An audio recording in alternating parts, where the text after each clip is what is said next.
اپنے بچے کو حفظ قرآن کرایا، جس نے اپنے بچے کو قرآن پڑھایا، جس نے اپنے بچے کو ثانو و تلمذ ہو کر حضرت مولانا قاری محمد ابو ہریرہ حافظہ اللہ تعالیٰ کے ثانو و تلمذ ہو کر رانا حافظ حنظلہ نے قرآن مجید یاد کیا۔ حافظ قرآن کی فضیلت سنو، حافظ قرآن کا شان سنو، حافظ قرآن کا مقام سنو۔ نبی الانبیاء نے فرمایا، سید الاولین والآخرین حضرت محمد مصطفیٰ صلی اللہ علیہ وسلم نے فرمایا، کل حافظ قرآن کو اللہ کہے گا جہنم کے کنارے پر 10 ایسے بندے جن پر ان کے گناہوں کی وجہ سے جہنم واجب ہو چکی ہوگی، بدعمالیوں کی وجہ سے جہنم واجب ہو چکی ہوگی، نافرمانیوں کی وجہ سے جہنم واجب ہو چکی ہوگی۔ اللہ حافظ قرآن کا احترام کریں گے، اکرام کریں گے، مقام دیں گے۔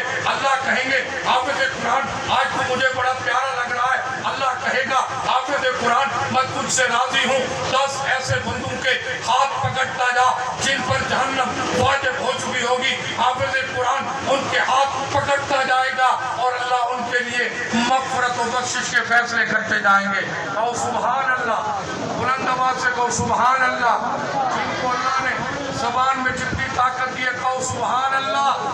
اپنے قرآن کی تقریب میں آنے والوں کہو سبحان اللہ۔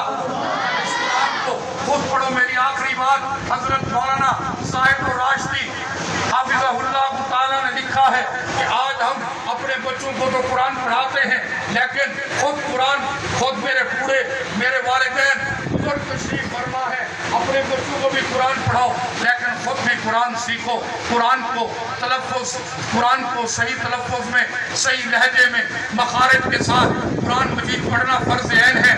مسئلہ یاد کر کے جاؤ۔ اگر کوئی بندہ سریکی زبان ہے قرآن پڑھے، قل واللہ احد، کوئی پنجابی زبان ہے، کوئی پشتو ہے، یہ قرآن جناب والا لپیٹ کر منہ پہ مار دیا جاتا ہے، نماز ہی نہیں ہوتی۔ ان دینی مدارس کی قدر کرو، علماء کی قدر کرو۔ میں اپنے بزرگوں سے ہاتھ باندھ کے کہہ رہا ہوں، آپ بھی کم از کم آدھا گھنٹہ 1 گھنٹہ دکان میں سے، کاروبار میں سے، زمینوں میں سے، ریڈی رکشے میں سے ٹائم نکال کر آدھا گھنٹہ قاری صاحب